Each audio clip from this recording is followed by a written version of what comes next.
Assalamualaikum warahmatullahi wabarakatuh. Bismillahirrahmanirrahim. Alhamdulillahi hamdan katsiran tayyiban mubarakan fihi kama yanbaghi li jalali wajhika wa li azimi sultanik. Allahumma salli ala sayyidina Muhammadin abdika wa rasulika nabiyil ummi wa ala alihi wa sahbihi wa sallim. Nawaitu ta'alluma wa ta'lim wa tadhakkura wa tadhkir wal naf'a wal intifa' wal ifadah wal istifadah wal hasa ala tamassuki bi kitabillah wa sunnati rasulih wa du'a ilal huda wa dalalah alal khair ibtigha'a wajhillah wa mardatihi wa qurbihi wa thawabihi lillahi ta'ala. Subhanal malikil quddus. Allahumma inna na'udzu biridhaka min sakhatika wa bimu'afatika min uqubatika wa na'udzubika minka la nuhsi sana'an 'alaika anta kama asnaita 'ala nafsik. Allahumma innaka 'afuwun tuhibbul 'afwa fa'fu anna. Saudara, apa khabar? Alhamdulillah. Sekali lagi kita dipertemukan di ruangan Warkah Duha, bersiaran hanya di Manis FM, Gaya Pantai Timur. Alhamdulillah, kita berada pada penghujung bulan Ramadan. Sudah pastilah bila 10 Ramadan terakhir sedang bertandang, semua yang beriman kini diundang membaca zikir Al-Quran berkumandang. Lailatul Qadar marilah dihadang. Lailatul Qadar ada cirinya, bumi senyap tiada anginnya, haiwan tumbuhan bisu suaranya, seakan berhenti semua geraknya. Bercerita tentang Lailatul Qadar, teringat saya satu riwayat. Kata Mujahid, ada satu riwayat yang merupakan cerita yang Nabi sampaikan kepada para sahabat. Yang mana hadis ini adalah hadis mursal. Kata Nabi, anna Rasulullah sallallahu alaihi wasallam zakara rajulan min bani Israel labisa silah fi sabilillah alfa syahrin fa'ajibal muslimuna min dhalika fa anzalallah inna anzalnahu fi lailatul qadr wa ma adraka ma lailatul qadr lailatul qadri khairum min alfi syahr. Suratul Qadar allati labisa fiha dhalika ar-rajulu silah fi sabilillah alfa syahrin. Maksudnya Nabi SAW, kata Mujahid, pada satu hari bercerita kepada para sahabat tentang kisah seorang lelaki dari Bani Israel yang telah berjihad dengan senjatanya selama 1000 bulan. Ketika para sahabat mendengar kisah ini, takjublah mereka. Dan mereka begitu merasa sedih kerana tidak dapat menyamai lamanya perjuangan yang dijalankan oleh laki-laki Bani Israel ini. Lantas Allah menurunkan surah Al-Qadar, di mana Allah menyebutkan bahawa ada satu malam yang menyamai jihad lelaki Bani Israel tersebut, yakni pahala 1000 bulan. Dikeluarkan oleh Ibnu Munzir, Ibnu Abi Hatim dan juga Al-Baihaqi dalam sunannya. Maka saudara, selepas daripada Nabi SAW bercerita tentang kisah ini, sahabat begitu sedih kerana tak dapat merasa kehebatan beribadah selama 1000 bulan. Maka turunlah surah Al-Qadar untuk menceritakan kepada mereka dan juga kepada kita semua, kalau kita bersungguh-sungguh mencari Lailatul Qadar, kita juga akan dapat kelebihan seperti lelaki Bani Israel itu. Dalam tafsir Al-Qurtubi, kata Wahab bin Munabbih, lelaki-lelaki Bani Israel yang diceritakan oleh Nabi SAW itu adalah seorang laki-laki yang mana Jibril AS bercerita pada Nabi, laki-laki itu Bani Israel bernama Syamsun ataupun Syam'un Al-Ghazi. Beliau dipanggil Syam'un Al-Ghazi kerana berasal daripada Gaza di Palestin pada hari ini. Nama Syamsun ataupun Syam'un ini bukan sekadar dikenali oleh orang-orang Islam. Bahkan dalam eskatologi agama-agama lain pun, agama-agama langit, agama samawi begitu kenal dengan cerita Syam'un ataupun Syamsun ini. Masyarakat di barat mengenali dengan nama Samson dan pasangannya bernama Delilah. Samson and Delilah, one of the important biblical character. Salah satu daripada watak-watak penting di dalam kitab Bible, Samson and Delilah. Jadi diceritakan bahawa Syamsun ini, sebagaimana Jibril cerita pada Nabi, Syamsun ini dia begitu gagah dan digeruni oleh orang-orang yang bermusuh dengan kebenaran.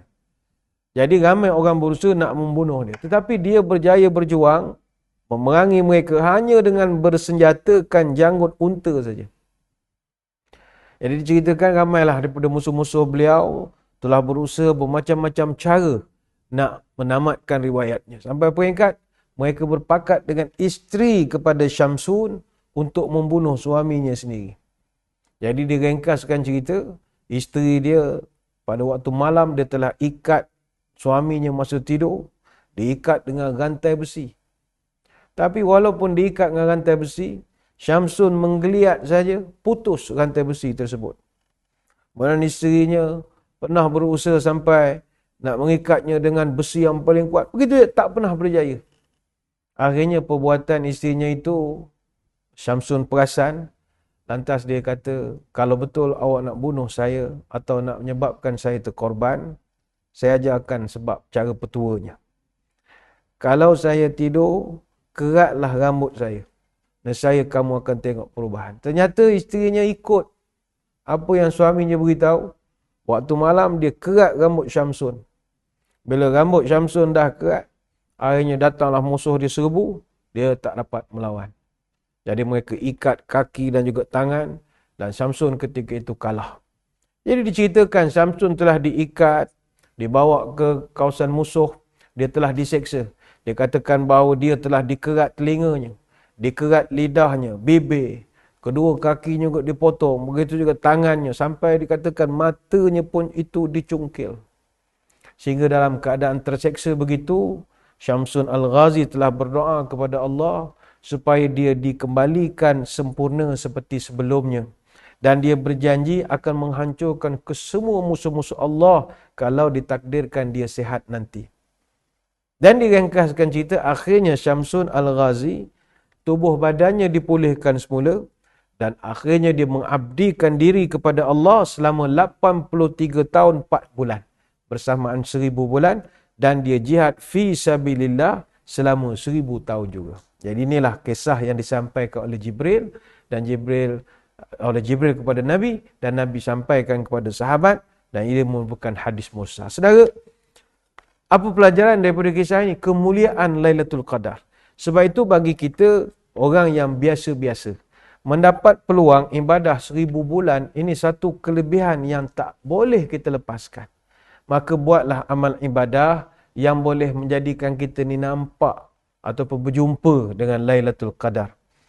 Cuma tidak ada ketentuan bilakah Lailatul Qadar ini berlaku. Cuma kita boleh mengenali tanda-tandanya saja. Dalam satu hadis kata Ibn Abbas, Nabi SAW ada mengajarkan tanda yang paling asas untuk mengenal Lailatul Qadar. Lailatul Qadar lailatun samhatun talaqatun la haratan wala baridatan tusbihu syamsu sabihatuha dha'ifatun hamra. Pertama sekali lailatun samhatun. Malamnya adalah malam yang tenang, samhah, lembut. Berbeza dengan malam-malam lain, mungkin ada pekikan ataupun gonggongan anjing, bunyi motor, bunyi apa. Tapi kalau malam Lailatul Qadar, dia tenang saja. Samhah. Yang kedua, talaqatun. Waktu malamnya tak berapa gelap, yang menggelapkan. Dia ada cerah-cerah sikit. Itu. Yang ketiga, laharatan wala baridatan. Suhu cuaca waktu malam Lailatul Qadar tidak terlalu sejuk dan tidak terlalu panas. Mana kita pakaian biasa-biasa sajalah. Tak perlu berjaket ataupun tak perlulah berkemban. Mana biasa saja. Kemudian tusbihu syamsu sabihatuha dha'ifatun. Keesokannya matahari terbit dalam keadaan sinarannya begitu lemah sekali. Macam gerhana. Macam mendung, macam gerhana. Waktu pagi. Kemudian hamra, ada warna kemerah-merahan waktu siang. Ini riwayat At-Tayalisi dan Al-Baihaqi dalam kitab Syu'abul Iman. Cuma kepada tuan-tuan, puan-puan, saudara-saudari yang berjaya menemui Lailatul Qadar ini, apakah yang perlu kita lakukan? Dalam kitab Fathul Bari, karya Ibn Hajar dan juga Al-Majmu' karya An-Nawawi, disebutkan bahawa seeloknya dirahsiakanlah perjumpaan atau peluang kita berjumpa dengan Lailatul Qadar daripada pengetahuan orang. Biarlah dia menjadi rahsia kita dan kita menyimpannya sebagai kenang-kenangan. Ini sebagaimana pernah dilakukan oleh Nabi Yaqub alaihissalam. Direkodkan oleh Allah dalam surah Yusuf ayat yang kelima, Ya bunayya la taqsus ru'yaka ala ikhwatika fayakidu laka kaidan inna syaitana lil insani aduwwum mubin.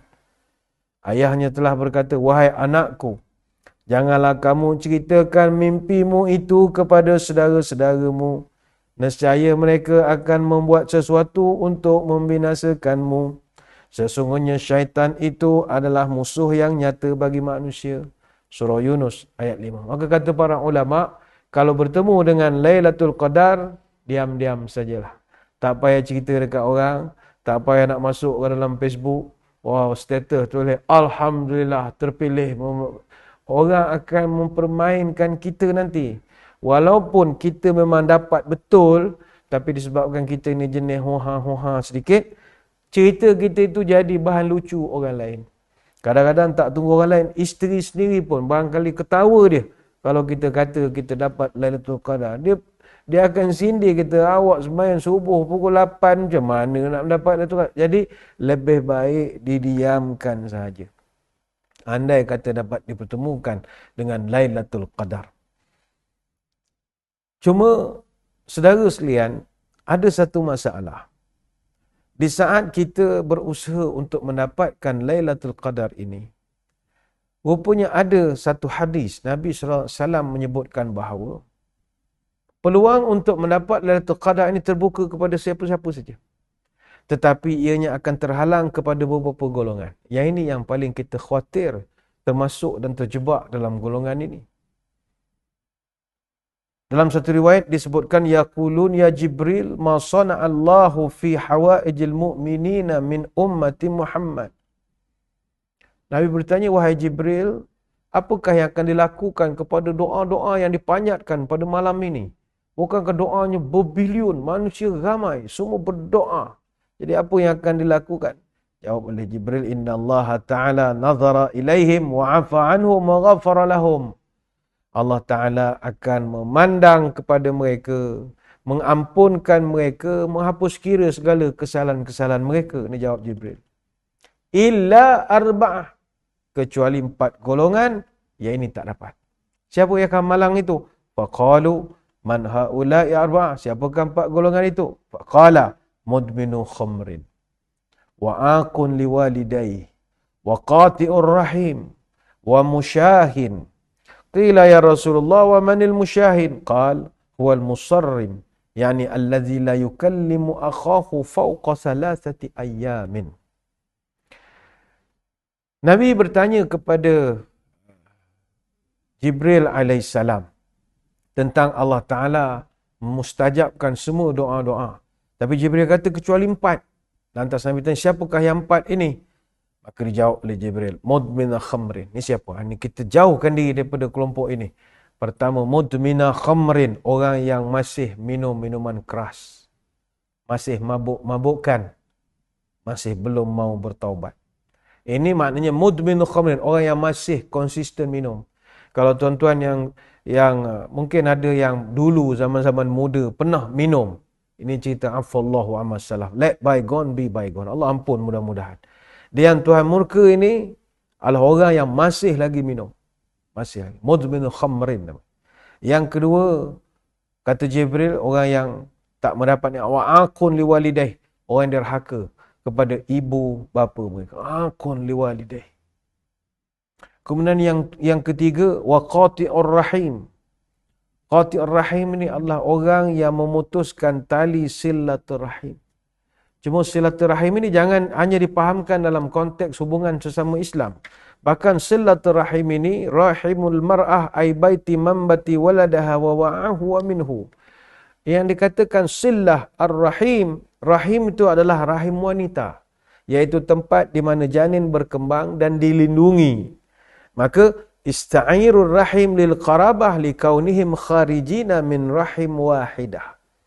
Dan istilah ar-rahim digunakan untuk menyebutkan kaum kerabat yang dekat. Kerana mereka ini semua berasal daripada satu rahim. Jadi dalam kita menyantuni atau menjaga silaturahim ini, jangan lupa bahawa antara silaturahim yang terbesar adalah kita menjaga hubungan sesama saudara mara. Sebab itu Nabi sebutkan, yang kedua, akun liwalidai, orang derhaka kepada mak bapak. Yang ketiga, orang yang tak jaga hubungan dengan saudara mara. Sebab itu saudara-saudari sekalian, jangan kita pandang ringan tentang perlunya kita buat baik kepada waris suku sakat keturunan kita. Itu sangat mustahak. Sebab di luar sana sekarang kita tengok, ada orang lebih baik dengan kawan-kawan dia berbanding dengan saudara mara dia sendiri. Kalau dengan kawan-kawan luar biasa sekali dia meraihkan. Ke hulu kele, buat konvoi, buat macam-macam lah.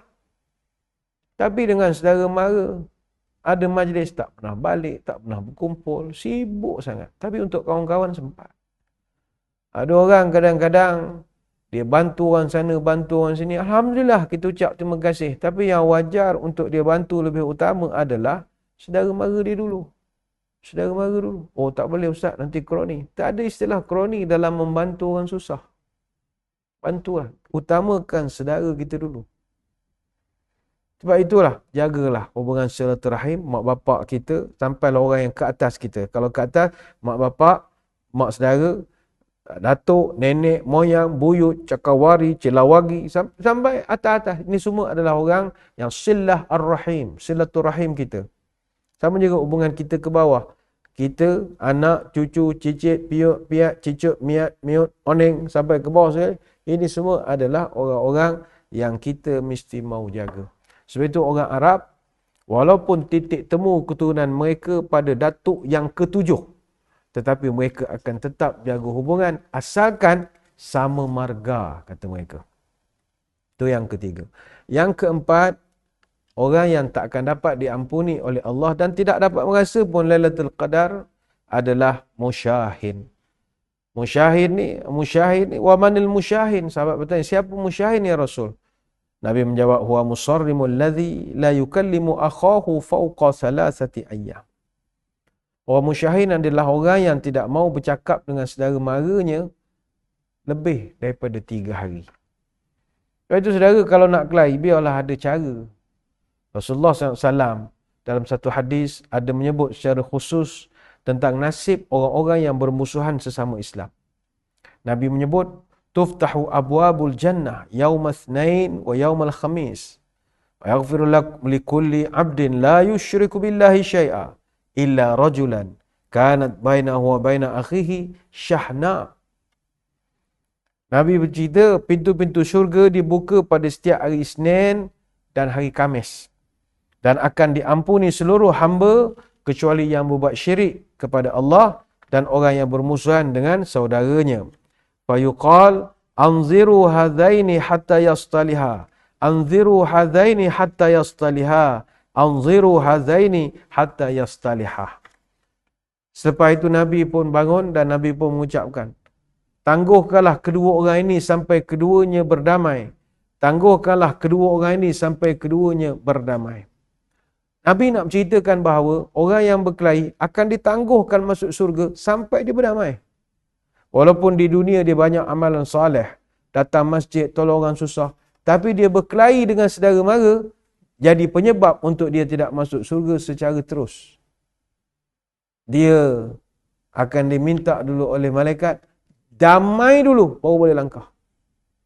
Dalam satu riwayat yang lain, salasatun la turfa'u lahum salatuhum fawqa ru'usihim shibra, rajulun amma qaum wa hum lahu karihun, wa imra'atun batat wa zawjuha 'alaiha sakhitun wa akhawani mutasarimani. Ada 3 orang, kata Nabi, yang tidak diangkat solatnya walau sejengkal pun daripada atas kepalanya. Mana sembahyang tak diterima? Sahabat tanya, siapakah mereka ya Rasulullah? Kata Nabi, pertama sekali adalah rajulun amma qauman wa hum lahu karihun. Orang yang jadi imam kepada satu-satu kaum dalam keadaan orang tak suka dia jadi imam. Tak suka kerana apa? Bukan kerana faktor biasa-biasa. Biasa ada orang dia berkelahi faktor orang ni imam grade-nya lebih rendah daripada makmum. Ini tak diterima. Yang dimaksudkan sebagai imam yang akan tak diangkat sembahyangnya adalah apabila mereka ni jadi juga imam dalam keadaan begitu banyak kesalahan yang boleh merosakkan bacaan Fatihah misalnya. Walaupun dah ditegur tapi masih lagi kekal mereka itu tidak mahu memperbaiki. Jadi kalau dia tak disukai oleh makmum, sembahyang itu dipandang oleh Allah, tapi sembahyang makmum semuanya sah. Jadi ini yang pertama. Yang kedua, wa imra'atun batat wa zawjuha 'alaiha sakhitun. Golongan yang tak diangkat sejengkal pun daripada rambut mereka, pahala-pahala mereka ini adalah orang yang mana dia ni seorang isteri yang mana dia tidur dalam keadaan dimarahi oleh suaminya atau dimurkai oleh suami. Suaminya marah kepada dia. Sebab dia seorang isteri, ada beberapa tanggungjawab yang dia perlu selesaikan kepada suaminya, kehendak suaminya, bagai-bagai. Tapi atas sebab-sebab tentu tak dilayan dan suami marah. Maka kemarahan itu boleh menyebabkan isteri ini tadi tidak diangkat solatnya. Tidak terangkat sejengkal pun daripada rambutnya. Itu yang kedua. Yang ketiga, siapakah orang yang tidak akan diangkat amalannya oleh Allah? Wa akhwani mutassarimani. Ini kita sedang bincangkan. Orang yang berkelahi dan memutuskan hubungan silaturahim. Hadis riwayat dalam Sunan Ibnu Majah. Justru saudara, mari kita berdoa kepada Allah. Jangan kita jadi daripada golongan-golongan ini. Golongan yang Allah tidak pandang segala amal ibadah mereka walaupun mereka buat secara bersungguh-sungguh. Ayuh, kita betulkan segala kekurangan. Kita berusaha untuk jadi orang yang diterima oleh Allah pada malam Lailatul Qadar nanti, mudah-mudahan. Cuma sekali lagi, untuk mendapatkan Lailatul Qadar ini bukanlah satu perkara yang mudah. Sebab itu orang yang nak mencari Lailatul Qadar ini, dia mesti jadi pemburu, bukannya yang menunggu. Kalau kita menunggu, payah nak dapat. Kerana Lailatul Qadar ini perlu dicari, bukannya dinanti. Memburu satu malam namanya Lailatul Qadar memerlukan ribuan malam sebelumnya. Sebagaimana kita melihat pelari-pelari terkenal antarabangsa, Usain Bolt misalnya. Dia lari 100 meter bawah daripada catat 9.58 saat. Bayangkan. Jadi orang pun kagum dengan dia. Macam mana dia boleh habis sampai ke garisan penamat. Hebat dia. Gagah dia. Saudara sekalian, seorang atlet yang berjaya dalam pertandingan 100 meter mencatatkan bawah tidak sampai 1 minit. Orang nak dapat tahap itu, mereka telah pun menjadi atlet beberapa tahun sebelum itu. Dan mereka telah pun berlari beribu-ribu kilometer. Walaupun pertandingan yang mereka nak masuk hanyalah pertandingan 100 meter saja. Tapi mereka dah berlatih bertahun-tahun, beribu-ribu kilometer dalam tempoh beribu-ribu jam sebagai persediaan menghadapi hari perlumbaan yang hanya mengambil masa tak sampai 1 minit dengan jarak 100 meter. Justru itu, kalau nak dapat Lailatul Qadar, persiapan kita mestilah luar biasa. Kerana orang yang tak buat persiapan untuk kedatangan Lailatul Qadar, maka dia tak akan dapat berjumpa dengannya. Apa yang perlu dilakukan? Buatlah apa saja. Amal-amalan soleh yang baik, insya-Allah dapat ganjaran. Dalam kitab Lataiful Ma'arif, pernah Juwaibir rahimahullah dia bertanya kepada Ad-Duha, "Ara'aitan nufasa wal haid wal musafir wan naim lahum fi Lailatul Qadar nasibun?" Tuan nak tanya, apa pandanganmu terhadap wanita yang nifas, yang haid, orang yang musafir, orang yang tidur ketika Lailatul Qadar? Adakah mereka mendapat malam Lailatul Qadar? Kata dia, "Na'am. Kullu man taqabbalallahu 'amalihi sayu'tihi nasibun min Lailatul Qadar." Mana-mana orang yang Allah terima amal kebaikan mereka, maka mereka mendapat Lailatul Qadar. Justru sepanjang 10 Ramadan akhir ini, buat perkara-perkara baik. Bersedekah, tolong orang, maniskan muka, bantu orang dan macam-macam lagi. InsyaAllah semuanya dinilai amal kebajikan dan moga-moga kena dengan Lailatul Qadar. Banyak nak diterangkan, tapi masa tidak mengizinkan. Selamat meneruskan perjuangan dan ibadah pada bulan Ramadan Al-Mubarak ini. Sekadar itu, Terima kasih atas perhatian. Mohon maaf sebarang kekurangan. Ingat, tingkatkan ibadah, kurangkan juadah, banyakkan bersedekah. Wabillahi taufiq wal hidayah. Wassalamualaikum warahmatullahi wabarakatuh. Wallahu a'lam.